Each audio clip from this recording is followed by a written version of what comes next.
Hello दोस्तों, आपका हमारे YouTube चैनल लॉ ओरिएंटेशन में हार्दिक स्वागत है। आज हम पढ़ेंगे भारतीय संविधान 1950, जिसका लास्ट लेक्चर था हमारा मौलिक अधिकार का 5वां टाइप।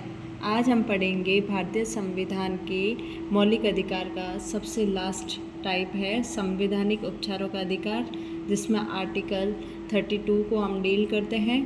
आर्टिकल है 32। इस भाग के द्वारा प्रदत्त अधिकारों को प्रवर्तित कराने के लिए उपचार।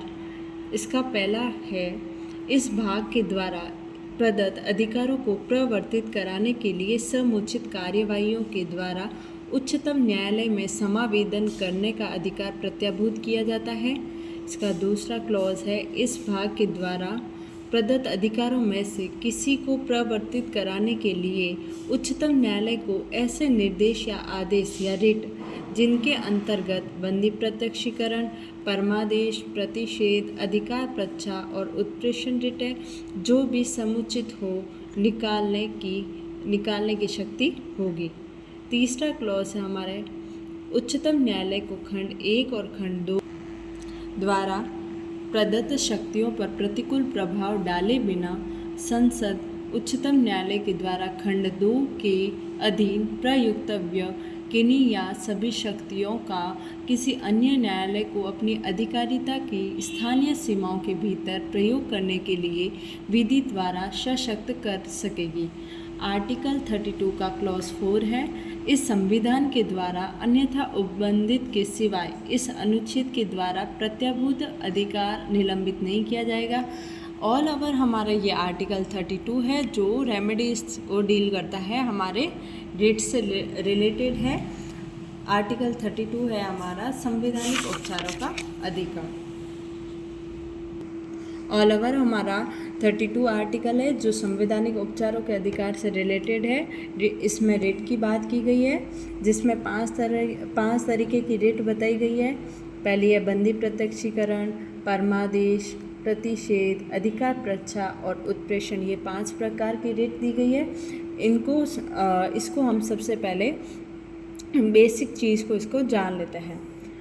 इसमें कहा गया है कि यदि किसी नागरिक के मौलिक अधिकारों का उल्लंघन होता है तो वह सीधे सुप्रीम कोर्ट में जा सकता है और कोर्ट उस मामले में रिट जारी करके उचित कार्यवाही कर सकता है।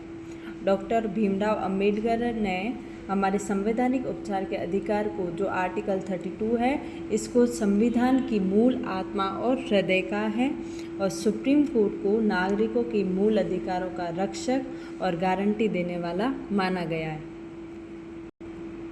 अब हम अपने रिट को कंटिन्यू पढ़ते हैं। पहली है हमारी बंदी प्रत्यक्षीकरण।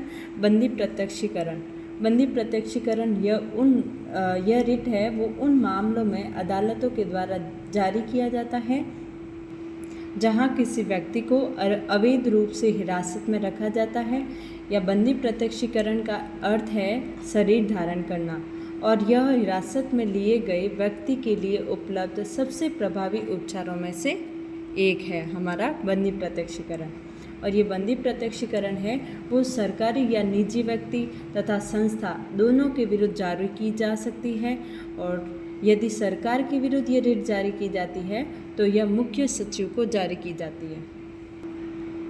इसको हम एक एग्जाम्पल के माध्यम से समझते हैं। जैसे मान लीजिए यदि पुलिस किसी व्यक्ति को बिना वारंट के गिरफ्तार करती है और उसे 24 घंटे के भीतर मजिस्ट्रेट के सामने पेश करने में अगर वो विफल रहती है तो बंदी का परिवार या कोई अन्य व्यक्ति बंदी प्रत्यक्षीकरण रिट जो दायर कर सकता है, और यह रिट जेलर को बंदी को अदालत के सामने पेश करने का आदेश देती है ताकि यह तय किया जा सके कि नज़रबंदी कानूनी है या नहीं।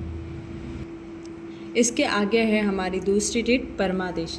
परमादेश का शाब्दिक अर्थ है हम आदेश देते हैं।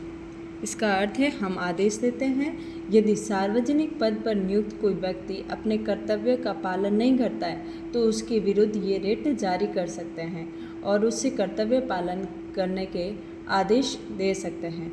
यह केवल सार्वजनिक अधिकारियों और प्राधिकरणों के खिलाफ ही जारी की जा सकती है, और ये रिट कुछ लोगों पे जारी नहीं की जा सकती है, जैसे कि राष्ट्रपति है, राज्यपाल है, कोई निजी व्यक्ति या कोई संस्था है या जब कर्तव्य विवेकाधीन शक्तियों के अधीन है तो उस पर ये रिट जारी नहीं की जाएगी। संविदाओं से संबंधित कार्य पर और हाईकोर्ट के मुख्य न्यायाधीश पर यह परमादेश रिट है वो जारी नहीं की जा सकेगी।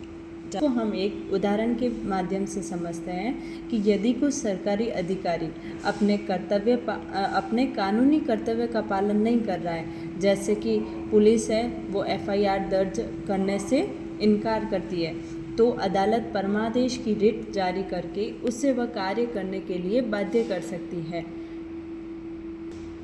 इसका हम एक दूसरा एग्जाम्पल भी लेते हैं, जैसे विश्वविद्यालय के निर्णय से रिलेटेड।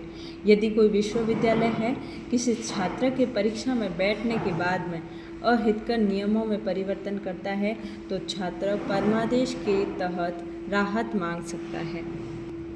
ये हमारा परमादेश है वो यहीं कंप्लीट होता है। तीसरी रिट है प्रतिषेध, चौथी अधिकार परीक्षा और उत्प्रेषण है, वो हम अपने अगले लेक्चर में डील करेंगे। ये हमारा लेक्चर यहीं कंप्लीट होता है। अगर आपको हमारा वीडियो अच्छा लगे तो लाइक, शेयर एंड सब्सक्राइब ज़रूर कीजिएगा। Thanks for watching.